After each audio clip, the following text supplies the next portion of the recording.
اگر آپ کو میری یہ ویڈیو پسند آئے تو like, comment and share, subscribe کرنا مت بھولیے۔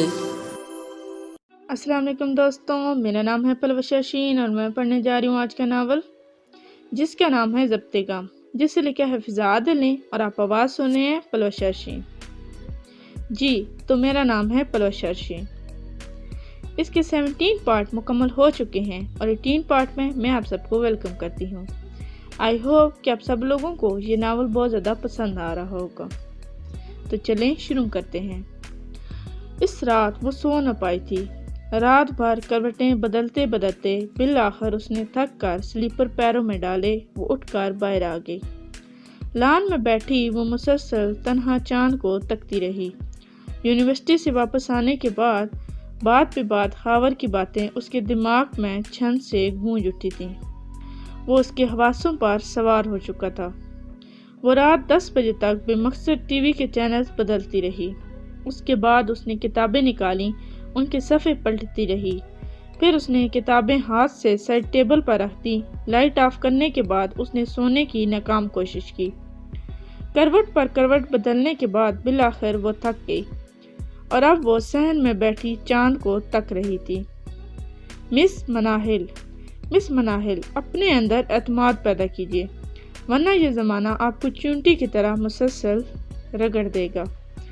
آپ کیسی ہیں کیسی نہیں اس بات سے کسی کو کوئی فرق نہیں پڑتا۔ جینے کے لیے ایسی ویسی ہونے سے کچھ زیادہ ضروری ہے پراعتماد ہونا۔ خاور کے یہ آخری جملے اس کے دماغ میں بار بار دستک دے رہے تھے۔ وہ اپنی جگہ سے اٹھ کر لان میں ٹہلنے لگی۔ آپ بتائیں مس مناہل، کیا آپ نے بھی کوئی روک پا رکھا ہے دل میں جو آپ گیدرنگ یا ہجوم سے گھبراتی ہیں؟ اس سے کچھ دن پہلے خاور سے پہلی ملاقات میں ہونے والا وہ پہلا سوال یاد آیا جس کے بعد اس نے آنکھوں سے سن گلاسز اتار کر مناہل کی جانب دیکھا تھا۔ اس لمحے مناہل بری طرح گھبرا چکی تھی، مگر اس کے سوال سے زیادہ وہ اس کی آنکھوں کی چمک سے گھبرا گئی تھی۔ عجیب سی چمک تھی، ایکس ریز جیسی، جو اندر تک اس کے وجود کا مشاہدہ کر رہی تھی۔ وہ پہلی ملاقات میں اس کے بارے میں کتنا کچھ جان گیا تھا، اس کا اندازہ نہ تھا، مگر دن میں ہونے والی باتیں اس بات کی گواہی دے رہی تھی کہ وہ چمکتی آنکھیں مناہل فاطمہ کو اندر تک کھو چکی ہیں۔ وہ جلد بہت کچھ جان لیں گے جو مناہل فاطمہ خود بھی نہیں جانتی تھی۔ مگر کیوں؟ وہ اس سوال پر پریشان تھی۔ مجھے سونے کی کوشش کرنی چاہیے، میں کیا فضول باتیں سوچ رہی ہوں، اس نے خود کلامی کی۔ وہ واپس کمرے میں آ گئی۔ اس نے سائڈ ٹیبل سے سلیپنگ پلز نکالی، پھر ڈبے سے ایک گولی نکال کر اس کے 2 ٹکڑے کرنے لگی۔ ایک ٹکڑا اس نے پانی کے ساتھ حلق سے نیچے اتارا، دوسرا قریب رکھی باسکٹ میں پھینک کر ڈبیا دراز میں ڈال دی۔ اس نے ایک نگاہ وال کلاک پر ڈالی، 1:30 بج چکا تھا۔ اس نے کمبل اوڑھا، کروٹ بدلی، آنکھیں موند لیں، مگر نیند کی وادی میں کھو جانے سے پہلے اس کے دماغ میں گردش کرنے والے آخری چہرہ، کانوں میں گونجنے والی آواز یقیناً خاور کی تھی۔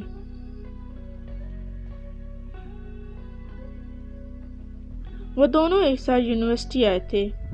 پہلے وہ دونوں کلاسز اٹینڈ کرنے کے بعد وہ اس وقت لائبریری میں بیٹھے اسائنمنٹ ریڈی کر رہے تھے۔ شہزیب کو باہر سے شوبی گزرتا نظر آیا۔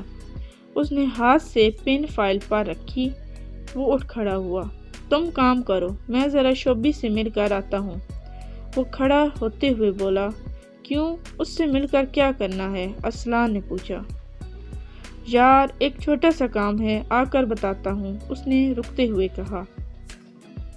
اچھا ٹھیک ہے، جلدی آ جانا، وہ کہہ کر پھر سے نوٹس بنانے لگ گیا۔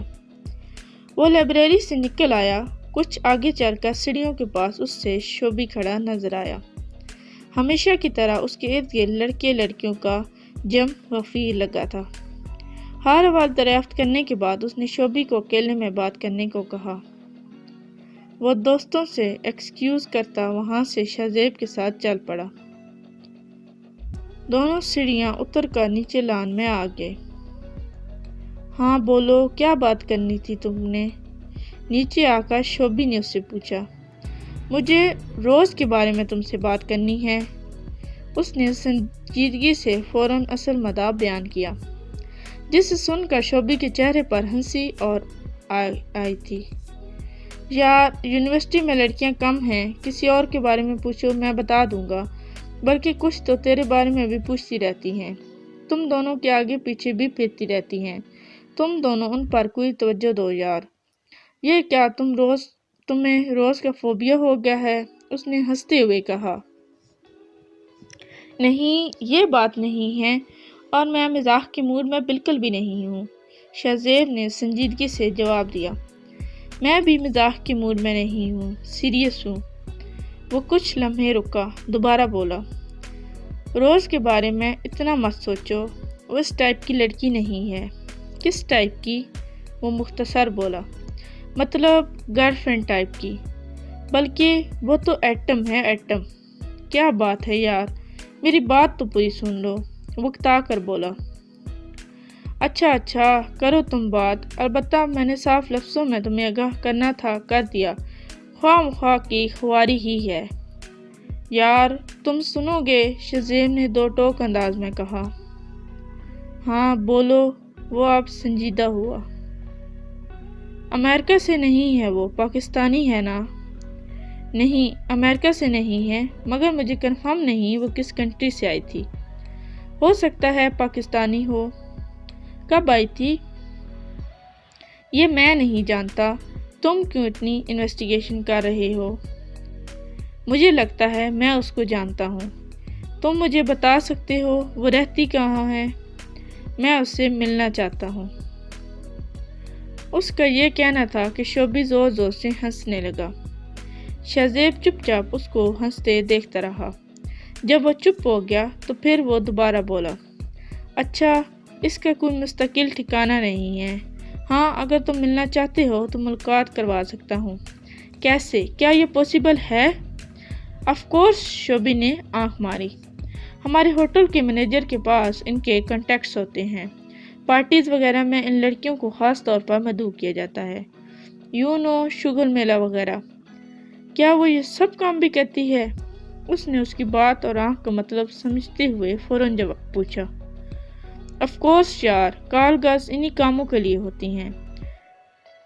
چلو میں چلتا ہوں، اب تم نے جب جانا ہوا بتا دینا، میں لے چلوں گا، وہ کہہ کر وہاں سے چل پڑا۔ مگر وہ کون ہے؟ میری الجھن کیوں بڑھتی جا رہی ہے؟ مجھے کیوں لگتا ہے میں اس کو جانتا ہوں۔ میں کسی کارگر؟ او میرے خدایا، کون ہے یہ؟ اس کے جاتے ہی زیر رب بڑبڑایا۔ اس کے چہرے پر اکتاہٹ امڑنے لگی۔ کچھ دیر وہ وہیں قریب رکھے بینچ پر بیٹھا رہا، اس کے بارے میں سوچتا رہا، پھر اٹھ کر لائبریری کی جانب بڑھ دیا۔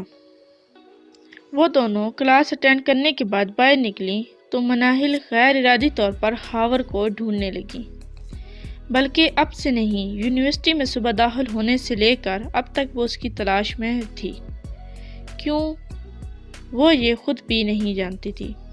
کیا بات ہے مناہل، تیز چلو نا، مجھے بہت سخت بھوک لگ رہی ہے، جلدی سے کچھ کھا پی لیتے ہیں، پھر کلاس کا ٹائم ہو جائے گا۔ ردا اس کی سست رفتاری سے اکتا کر اس کا بازو کھینچتی ہوئی بولی۔ اس نے کوئی جواب نہ دیا۔ چلتے چلتے ایک بینچ پر اسے خاور بیٹھا نظر آیا تو اس نے قدموں کی رفتار مزید سست کر دی۔ صبح ناشتہ کر کے دونوں نہیں آتی تھی، اس وقت اس کا بھی بھوک سے برا حال تھا۔ دونوں کا روز کا معمول تھا، پہلی کلاس اٹینڈ کرنے کے بعد وہ دونوں کینٹین میں ناشتہ کیا کرتی تھی۔